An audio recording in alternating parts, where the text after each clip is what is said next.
The main event final, Moto #1 coming right up. Of course, we've already sort of chronicled the main players in this one. Watch for the 4, the 7, and the 22.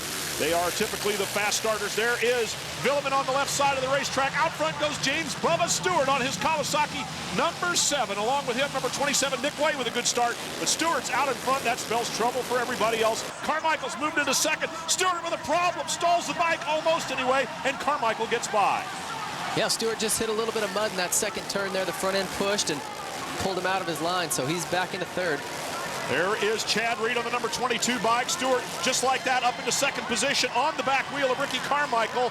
And we saw the 12 of Villeman there also very much in evidence. And here we go. Ricky Carmichael is your leader. Bubba Stewart is right there. The crowd's going crazy.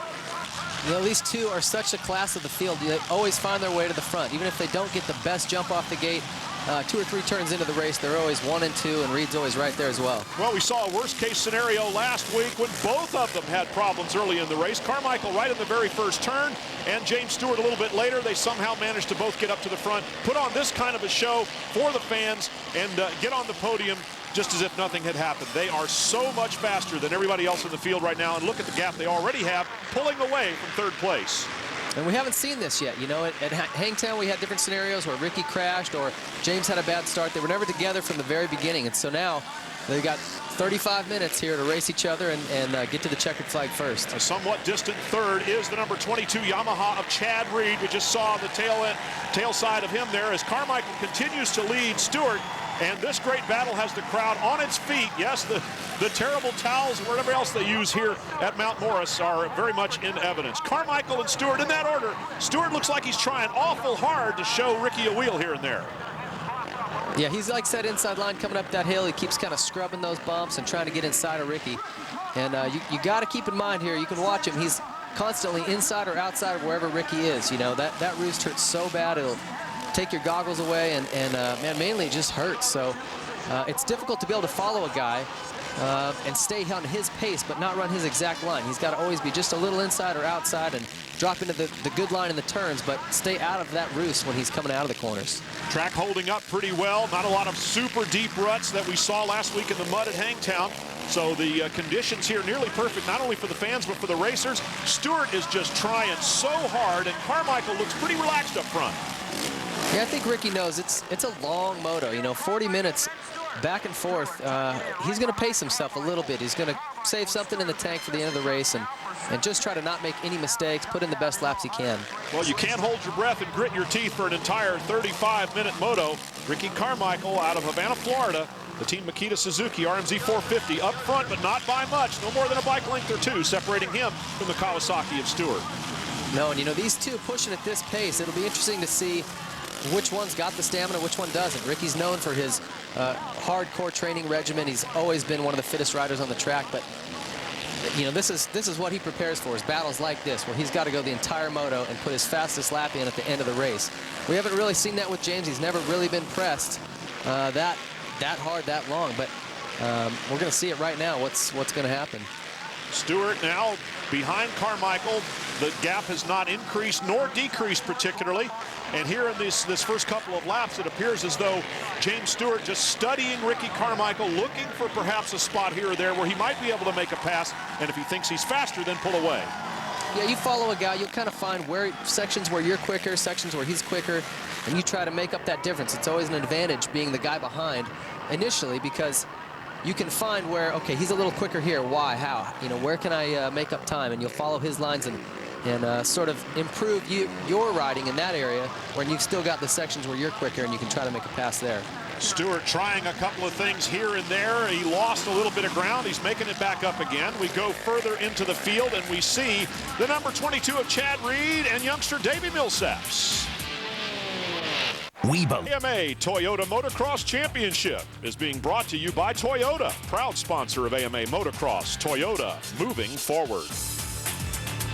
By Suzuki, lightweight, superior power, incredible handling. It's why champions choose Suzuki. By Progressive Direct, don't go underprotected. Get a dirt bike insurance quote at progressive.com or call 1-800-PROGRESSIVE. And by Honda, the company that defines performance in motorcycles, ATVs, personal watercraft, and scooters. It's the 30th annual Kawasaki Monster Energy High Point National here at High Point Raceway in Mount Morris, Pennsylvania. Ricky Carmichael and James Bubba Stewart, a match race. At least you would think so. They're so far ahead of third place Chad Reed and fourth place Davey Millsaps, really carrying on a battle here. And now comes James Stewart, gets in front of Carmichael for the first time. There's the move. We saw him setting it up for a few laps prior to that. Yeah, he kept popping a wheel in there, and he knew he was a little quicker, and just set it up that lap and made it happen.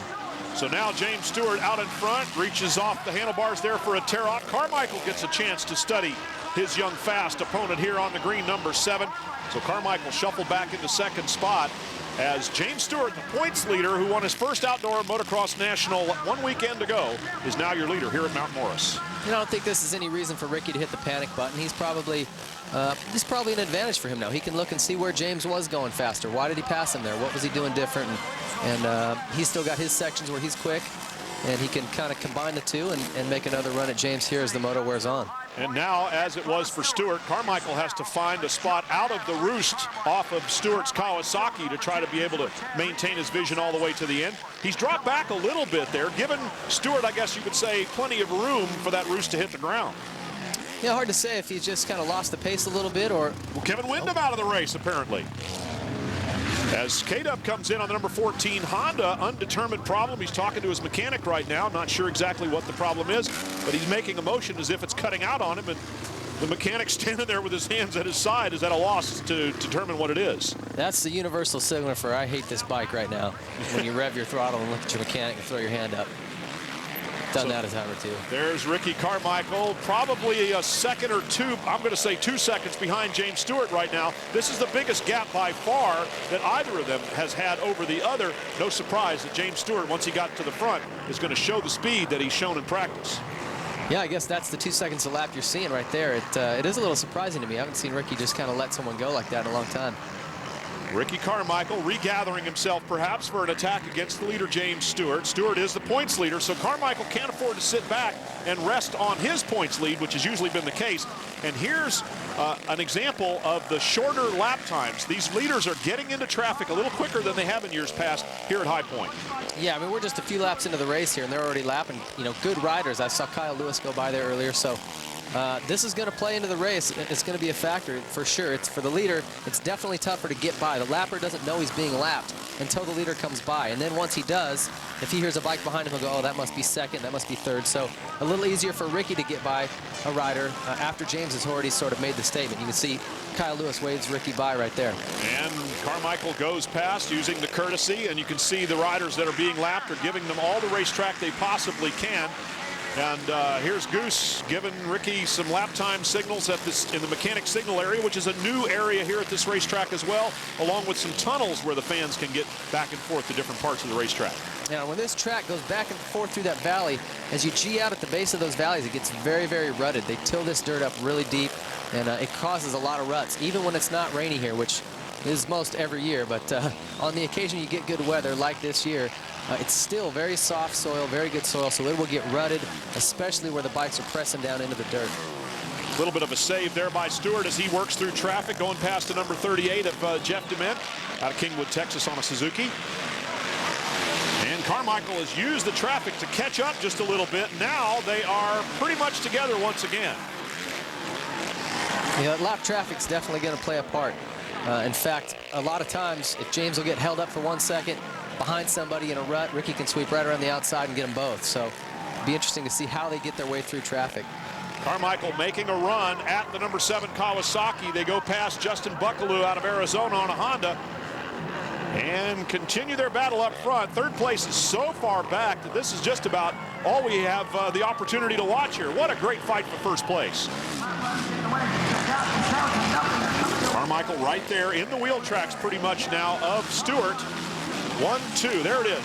Less than a second difference between them at this point, and the crowd is loving this. Before the halfway point in the race, you can see him lapping guys. You know, see him come up on Sean Hamlin here. He was a top 3, top 5 guy in this class a couple years ago. He's had some struggles this year, but still a great rider. You know, just shows you how fast these two are going. Watching the leaders, but taking a look here at the running order at the bottom of the screen. Take a look. Hopefully you can find your best rider, your favorite rider. And we'll take a look at the top 20 here as we continue to watch. James Bubba Stewart and Ricky Carmichael battling for the lead. Stewart, Carmichael, a little bit more traffic there. What do they have to do to change? You know, they have an ideal line. If no one's in front of them, they have to change their lines constantly with lap riders in front. Exactly. Those lap riders, you know, they're still racing. They're passing guys who are racing for 10th through 15th place already. So they're already up into the pack of competitive riders that are running the main race lines. So they've got to go lines they haven't done since practice, completely different sides of the track. So it definitely makes you think, and it'll get these riders mixing it up back and forth. Very close there as Carmichael came down the right side of the hill and almost made a pass on Stewart. Now Carmichael with a big drive off the outside. Stewart holds the lead, though. So they're riding very different lines, which makes the racing that much more interesting because they're on different parts of the racetrack. You don't know who might just jet by the other one with a small mistake any moment. That's right. This soft soil, the way it ruts up as well, it'll cause a lot of mistakes. You come into that thing just a little too fast, a little too far inside or outside, just miss that line. It'll cost you a couple of seconds. So got to be very, very perfect in these corners. Getting the bike set up just right, making it do what you want it to do underneath, absorb most of the impact. Stewart and Carmichael, two of the best in the world on top line equipment as they continue to hound one another. Carmichael behind Stewart right now, who's riding like a man possessed up for, whoa, a little mistake there as he got wide coming over the top. And Carmichael closed up a bit on Stewart with that small mistake. Now, here comes Carmichael down the inside, can't make the move. And Stewart still leads, lap rider right there on the line. Well, we're gonna see how Stewart handles pressure here. He's got Ricky all over him. This is a very long moto, so he's gonna have some pressure for 35 minutes. Our Toyota leaderboard takes us to break. Take a look at the top 8. Here are the top 2. Energy High Point National, second weekend of racing in the outdoor motocross season. James Stewart, Ricky Carmichael have delivered as promised all race long so far here today. It looks like Ricky's starting to push the issue with James. You know, he's been following him now for a while. It's got to be getting time. He's thinking, you know, I need to get by this guy and get these 3 extra points for this moto win. James just looks like he's trying a lot harder than Ricky, meaning the effort is more obvious. Not that there's more effort, just that it's more obvious. Look at this. You can see Ricky wanted to dive to the inside there to get a pass. James came over a little bit, blocked the line, and Ricky had to lock him up. Went off the track a little bit. But he's recovered. He's right back there. We can expect the pressure to continue. They both go inside of a lap rider who, once again, pulls over, showing them the courtesy that they deserve as the leaders. Stewart opening a little bit of a gap. Here comes Carmichael again. Where is the spot on the track where Ricky Carmichael might decide to try to make a move? Yeah, it's hard to say where his quicker point was. You know, James had that spot where right here where he kept going inside a little bit, showing him a wheel, and he finally made the pass stick. Maybe it's that downhill where Ricky came around and showed him a wheel there. Maybe he'll do it there. Up over one of the tunnels that the fans can use to move from one part of the racetrack to the other. Stewart still leads Carmichael. Third place, not even in sight. James Stewart on the number 7 Kawasaki. Ricky Carmichael on the number 4 Suzuki. They've been like this since the drop of the flag. Carmichael in the air, pulls up alongside. Stewart has to know he's there. Hear that Suzuki right next to him. Oh, Ricky Carmichael is all over James Stewart now. Side by side into a right-hander. Stewart's got the position. He'll hold the lead, but Carmichael is right there. Through the mechanic signal area. Of course, some of the most interested spectators of this race are the guys wrenching on the bikes. And all they can do is stand there and watch. James Stewart, Ricky Carmichael, 1-2. You can see all the ruts in between those jumps, just how it's rutted and soft this soil gets. Oh, Ricky making a little mistake there, but every single jump out there is like that. It just looks like someone took a giant comb and raked it up the jump. Just deep grooves. They'll drag your pegs as you come off. So it makes you have to be that much more precise when you're coming up a jump. You can't just kind of hit it anywhere. You've got to line up for that rut 50 feet early and know exactly where you're going to go. Stewart with a bigger lead than he had a few moments ago because of that minor little off-track excursion by Carmichael. He's got a lot of work to do, and he's got to do it over again. He was right there behind Stewart a moment ago, and now he's a somewhat more distant second. You definitely don't want to give either one of these guys a gap like this. You give them a little bit of room where they can run their own lines. They don't have to ride defensively. And it makes it a lot easier for them to turn in quick laps. And James has already proven he can run Ricky's speed. So you know, Carmichael's now going to have to find a couple of seconds somewhere to close that gap. He's working hard, trying to do exactly that. James Stewart out in front right now with only lap riders to worry about as he completes these final laps of the first moto here on the High Point Raceway Mount Morris weekend. Up over the tunnel once again. Then the number 11 of Travis Preston in front of the leaders right now. Yes, very good riders have gone a lap down here at High Point, and it didn't take long. Stewart. Oh! James Stewart with a huge mistake, and that hurt. He went in head first off the top of that jump and is not looking real perky right now as he reaches to take his goggles off. The AMA officials, of course, directing everybody else out of the way. The number 799 there, Terry Otten, Michigan rider, comes through, and there is major panic going on among the corner workers and course workers right now here as James Stewart is down and lost in all of that just for a moment. Ricky Carmichael has inherited the lead, and that looks serious for James. Take another look. He kind of slid coming out of that turn. It looks like his back wheel didn't follow his front wheel in the rut he was in. Oh. And didn't get the drive off the top of that jump. Front end just dropped. That's horrible. Oh, and Carmichael comes by, manages to miss both the rider and the bike with the great awareness and control. Take another look. You can watch it again here. His back wheel slides a little bit. He's got his front wheel lined up into a rut, and his back wheel doesn't follow it. And when he hits that little kicker, his back wheel's in another line. Just drops the front end down immediately. Oh, and he knew before that front wheel hit the ground that that was going to be bad, and it was going to be a tough save. He couldn't pull it together. James Stewart down and out, apparently, of this first moto. To see something happen like that, especially after the injury we had to Ernesto Fonseca earlier this year, anytime someone takes a crash like that, I think everyone's holding their breath, just going, oh man, get up. Well, Davey Millsaps inherits a spot on the podium, and he has certainly made a turnaround from when he crashed in every time he got on the track. Now there's Stewart. He's up and shaking his head, but you can tell, I don't think he's alone. There are little birds that are singing to him right now.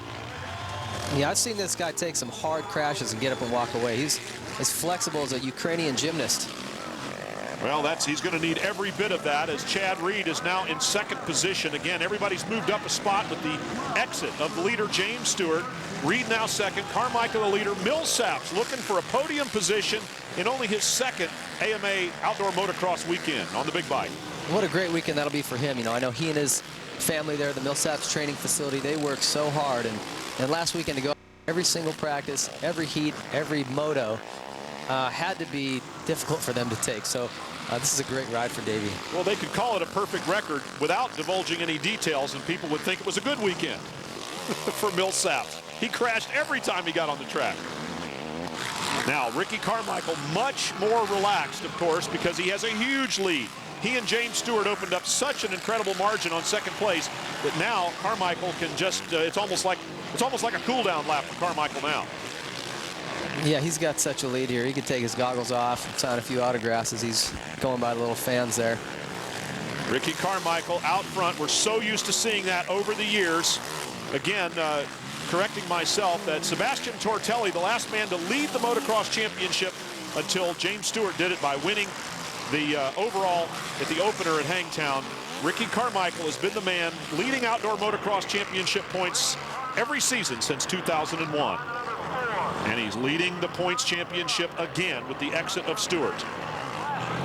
So Carmichael looking around, taking his time, very relaxed, and it's going to be a leisurely checkered flag for the number 4 Suzuki rider as he will finish up moto number 1. Now the question remains, will Stewart recover enough to take part in Moto 2? Here's the checkered flag. It's official. Ricky Carmichael wins the opening moto here on weekend number 2 of the Motocross Championship.